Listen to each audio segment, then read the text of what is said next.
All right, when it comes to gaining muscle, high quality sets are probably better than pushing more volume. And when I say that, I want to be clear. I'm not telling people that they need to do things like super slow negatives. I'm not telling them to do forced reps and drop sets or any of that. I'm not saying that that's the case.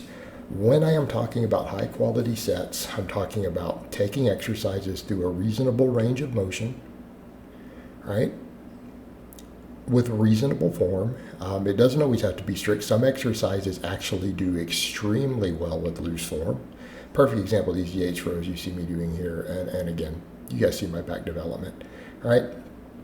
Notice on these rows as I'm doing them, yes, I use a small amount of leg drive there, but it's not that much. And notice that I get a stretch at the bottom. Okay, same thing on those pull-ups and stuff. Notice that my scapula gets spread at the bottom. We're putting everything into kind of a lengthened position. Same thing with the benching here. So again, this is what I mean by set quality. And then notice that these sets are all challenging.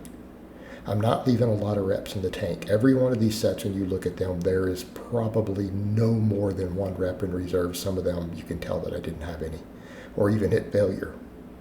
Okay, the benching, notice what I do on the benching. Got good control. We're not trying to do really slow negatives here, but it's a wide grip to where we put the pecs in a stretch, flat back, very soft touch on the chest, right? Maintaining good control. Wrists are stacked. And again, this is after usually doing a training back. So that was like a 12 rep set. But you should feel the weight get pretty heavy on something like that on the last rep. Now, obviously, things like benching, I don't recommend going to failure. I don't recommend you grind reps out. Because honestly, in my experience, that's where you see the shoulder injuries on bench pressing. You need quality, challenging sets. But because I maintained control, a very soft touch of the chest, you can either pause or a soft touch and go, the pecs are kept at an extreme amount of tension at the bottom. Okay, you are keeping a lot of tension on the pectoral without cheating or bouncing through the hardest part of the range of motion, which is where it touches the chest. Okay, but notice we didn't grind. We got close to failure. Some of these others, like the leg extensions, I hit failure on this. All right, I just go until when I go to try to do a rep, it just won't move. All right, you can do that with curls, you can do that with laterals. Right, it's just easier on different exercises. Some movements you can do this more than others. But that's what I mean by set quality. Okay, these are all hard sets. Not one of these exercises had more than about one rep in reserve. Some of them hit failure, just ones you watch me do. I just threw five training clips in here from some of my workout this week from a couple of workouts. This is what I'm talking about with set quality. Okay. It doesn't have to always be what you think of as beautiful form with really slow negatives. In fact, I would make the case that the data shows too slow of negatives actually can reduce muscle growth. Okay? Because people, they focus on it. They're like, well, we're stronger on eccentric reps, so therefore more focus. No. You end up losing concentric focus if you're not careful. Like I see guys who will go so slow on the negatives that it allows them to skip the bottom, right? Whereas if you notice with those pull-ups, I'm going into my stretch at the bottom, right? Those lengthened positions are worth a lot in terms of muscle growth. If we go off of research, those lengthened positions are more important than the contraction. And I'm not saying no one should ever squeeze or contract on an exercise. What I'm saying is the data shows that stretch is more important than the contraction if you had to compare them on a one-to-one basis. But watch what I'm doing with most of these. These are hard sets, right? For those H rows for that set, because I grabbed a fairly slippery bar, I had to set down just to regrip, right? Because it was getting difficult.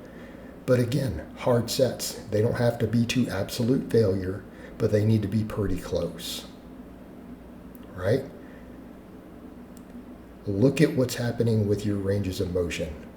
Are you grinding and shifting because you can't do the weight, strict?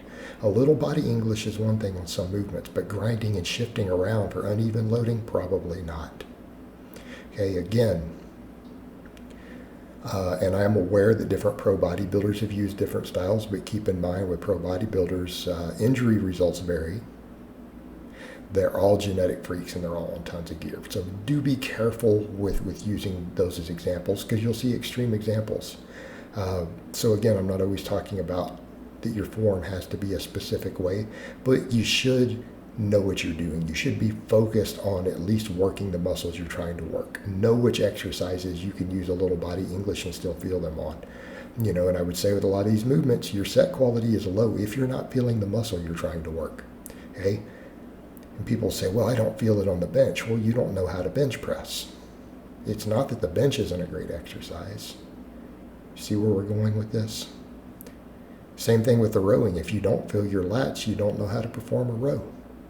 And I usually see it, I've seen that a lot where guys try to really slow the eccentric reps down too much and then they skip the bottom because they think that they're training hard by doing that, and then they miss the lengthened position, the scapula don't come apart, and then they're like, I don't feel anything in my lats.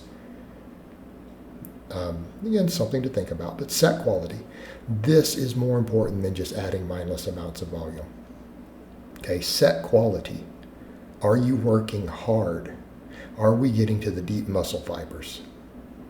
And if you do this, you can get away with a lot less sets than you think. I mean, again, for most exercises or most muscles, 10 to 12 really high quality sets a week for most people will net 90% or more of all possible muscle growth you're going to get. Not saying some other stuff can't glean that last bit, but this is really where you're going to see the bulk of the results. Okay, this is where you're going to see the bulk of it. And so just adding mindless sets is not the solution.